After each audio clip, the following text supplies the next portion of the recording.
Hello student, KG classes में आपका स्वागत है। आज हम आपको poem education of nature by William Wordsworth, जिनका जन्म हुआ था 1770 में और इनकी डेथ 1850 में। आइए हम टेक्स्ट पर चलते हैं सीधे। Myself build to my darling be both law and impulse and with me the girl in rock and plain in earth and heaven in glade and bower self feel an overseeing power to kindle or restrain. अपने बचपन के प्रारंभिक 3 वर्षों में Lucy धूप तथा वर्षा की बौछारों में रही, अर्थात उसका प्रकृति के खुले वातावरण में विकास हुआ। फिर प्रकृति ने कहा, इससे अधिक सुंदर पुष्प पृथ्वी पर फिर कभी नहीं खिला, अर्थात लूसी से अधिक सुंदर दूसरी बालिका उत्पन्न नहीं हुई। इस बच्ची लूसी को मैं अपनी पुत्री के रूप में पालूंगी, वह मेरी होगी तथा मैं उसे प्रकृति की योजना के अनुसार आदर्श स्त्री बनाऊंगी। नेक्स्ट स्टैंजा है, शी शैल बी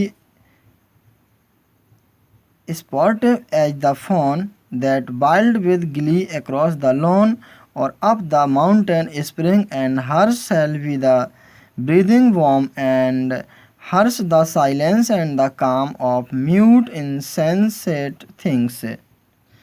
मैं अपनी पुत्री को नैतिक नियम तथा अच्छी भावनाएं सिखा दूंगी। मेरे साथ लूसी चट्टान, मैदान, पृथ्वी, आकाश, खुले स्थान तथा कुंजों में उस प्राकृतिक शक्ति का अनुभव करेगी जो प्रत्येक वस्तु को अधिकार में रखती है तथा नियंत्रित करती है। Next stanza, the floating clouds their states shall lend to her for her the willow bend, nor shall she fail to see even in the mountains of the storm grace that shall mold the maiden's form by silent sympathy।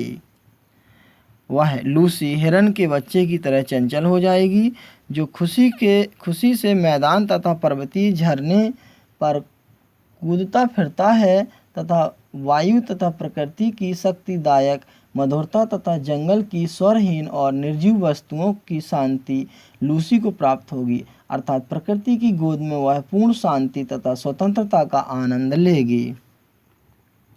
The stars of midnight shall be dear to her and she shall lean her ear in many a secret place where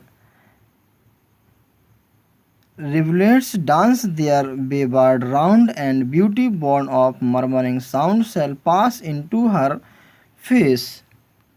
बहते हुए बादल Lucy को शानदार ढंग से चलना सिखाएंगे, बिलों के वृक्ष उसके लिए झुक जाएंगे, अर्थात बिलों के वृक्ष उसे झुकना या विनम्रता सिखाएंगे। तूफान की गति में भी वह उस सुंदरता को देखेगी जो उस कुंवारी की आकृति को शांत सहानुभूति के द्वारा सही व्यक्तित्व में ढाल देगी, अर्थात लूसी तथा प्रकृति के मध्य समीपता आ जाएगी। And vital feeling of delight shall rear her form to stately height, her virgin bosom swell such thoughts to Lucy I will give, while she and I together live here in this happy dale।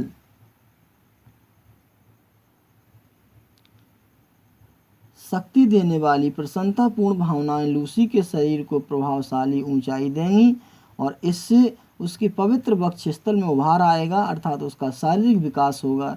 जब वह Lucy तथा मैं प्रकृति इस प्रसन्नतादायक घाटी में रहेंगे तो ऐसे विचार मैं लूसी को दूंगी। And last stanza, thus nature expects the work was done soon, how soon my Lucy, sorry